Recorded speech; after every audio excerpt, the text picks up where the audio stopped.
Hey there, welcome back to the channel.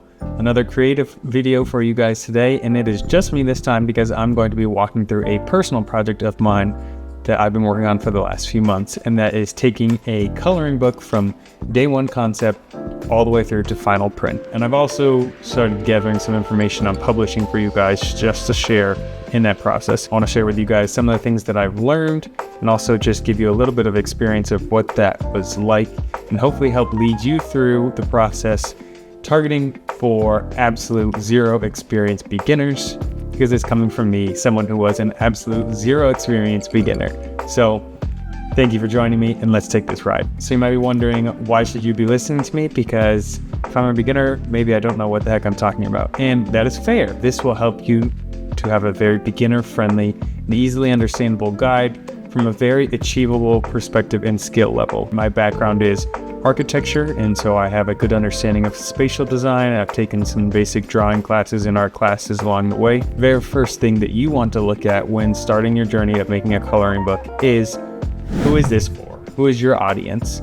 For me, it was making something special for my significant other. And so I had a very specific person in mind, but generally when you're gonna do this, you probably wanna have something more like, is this going to be for children? Is it going to be for adults? Is it for fellow artists? Is it for beginning colorers? You want to have a very target group, because that can start to inform a lot of the decisions that you make when making selections down the line, such as the next step, which is finding your theme. A lot of coloring books seem to gear towards and follow a specific concept that can then inform their drawings and the images that you are selecting to create. Maybe you're making this as a mental health book. Maybe it's something fun and whimsical, or maybe it is even a licensed product, which you want to make sure you have all the proper permissions for. That's going to be something that will be inspired first from your audience. You want it to be something that resonates with them, but then also that is going to carry through all of your images and help to inform the drawings that you select to do.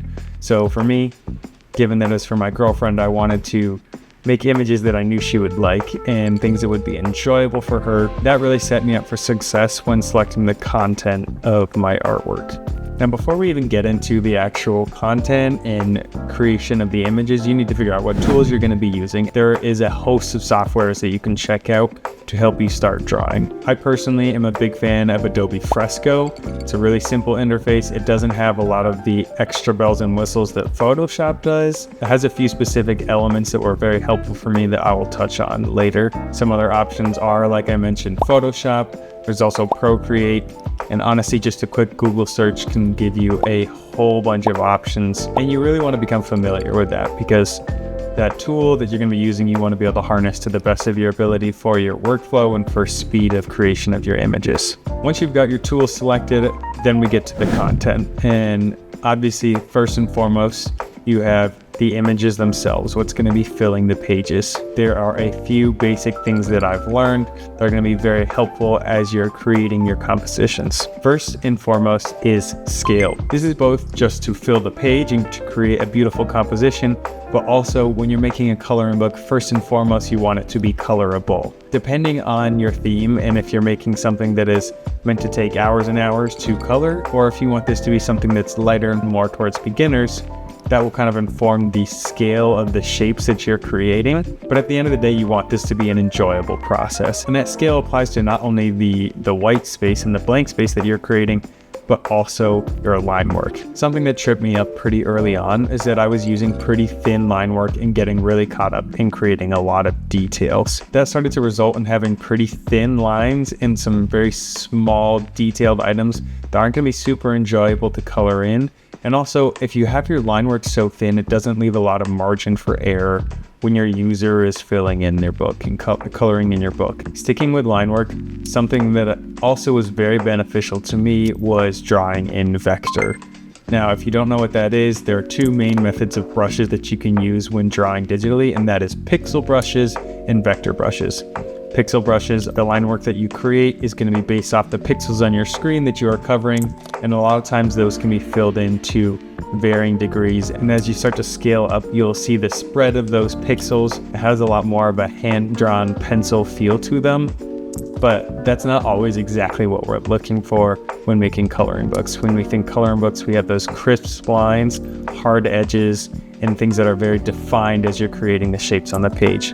I would recommend finding a software and using brushes that are vector-based. Vectors are lines, they can scale infinitely, and they will always have that hard edge. Another item to consider in the production of your drawings is depth. Depth plays a major part in just the general composition of your image. Having things in the foreground, things pushed to the background, it really starts to fill out your page and creates visual interest and intrigue. Along with depth comes variety.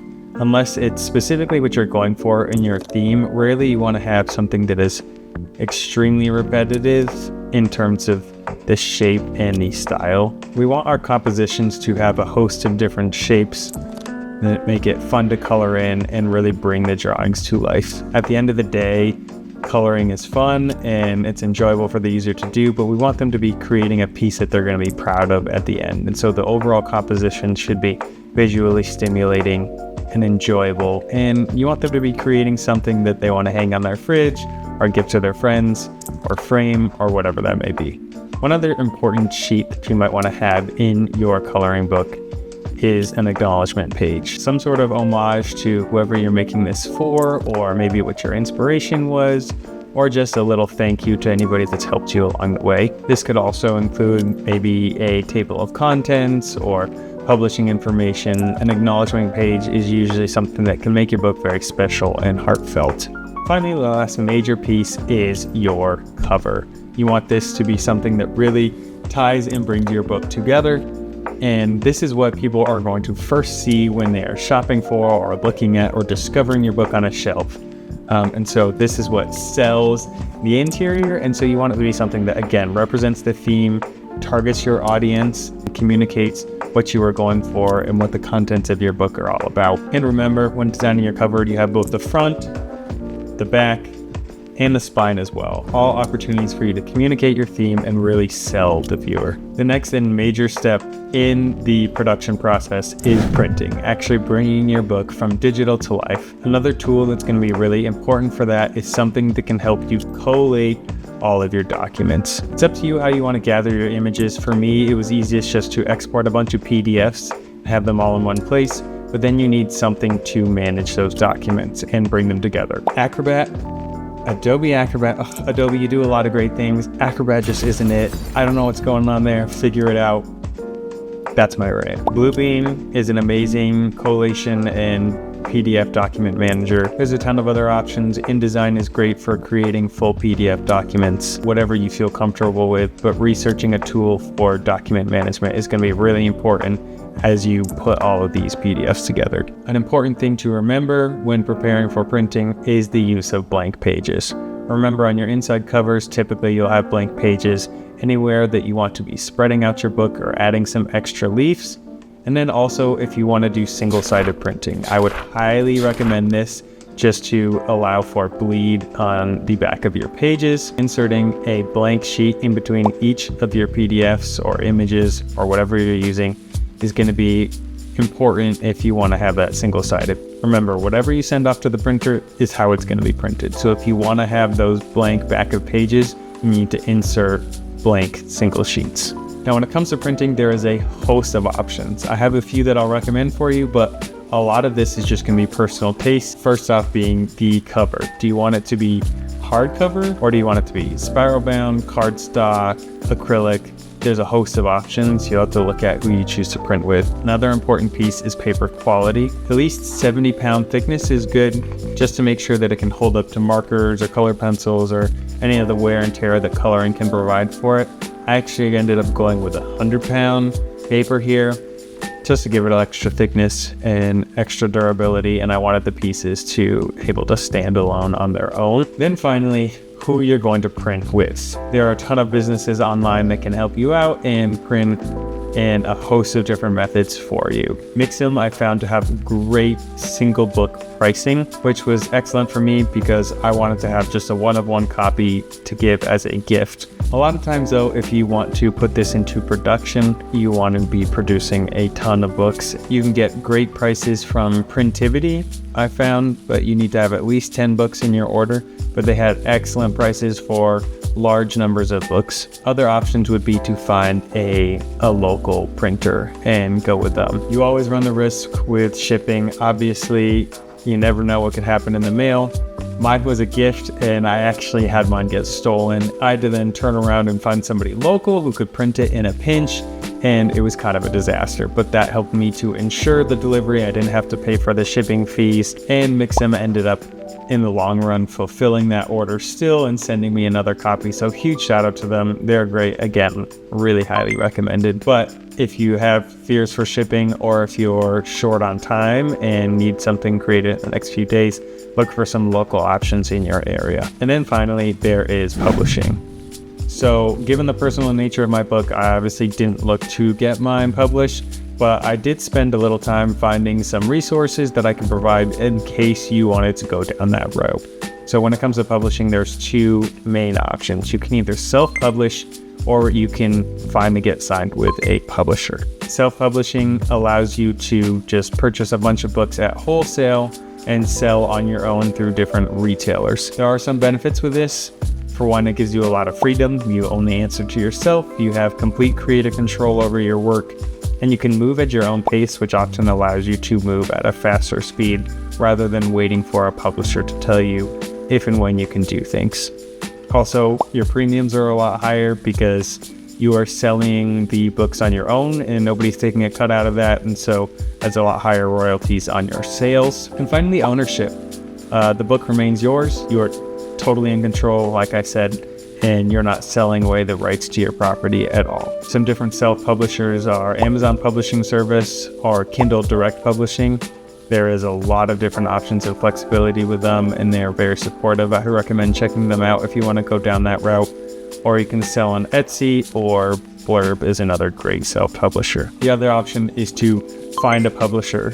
They will then assist you with your A to Z process with printing, listing, sales, fulfillment, your marketing. There's a ton of benefits here, such as the covering of a lot of your upfront costs, like printing and editing. They can help you cover those, and it's not going to all come out of pocket. A lot of times there's a lot of prestige coming from a publisher, even if it's not a huge publisher. Just having a company behind you and backing your product, there's a lot of benefit to a known name. And then guidance. They've done it before. They know a lot of the answers to your questions. They can support you. They can assist with your scheduling. Just having an agent at your disposal that you can ask these questions to can be really beneficial. To find a publisher, it's really just about distributing, pitching, and promoting your book, getting the word out there. If that's the route you're going for, best of luck, and we all got your back. So hopefully this helped and gave you some encouragement as a complete beginner if you're looking to get into creating your own coloring book. These were my steps, just starting from complete concept and getting myself through to having a wonderful printed finished product that I'm very proud of. Remember, at the end of the day, this is a learning process, and if it's the first time you're doing it, there's going to be some pitfalls. I'm hoping that the video here was able to help guide you through a few of those, but don't get too down on yourself and just have fun. It's supposed to be a fun process. I had a ton of fun making mine. If you've got any further comments or questions, or just want to share some links to what you've done, I'd love to see them. Please drop them below. Subscribe to the channel if you like what I'm doing here, and have a great day. Good luck with your coloring book.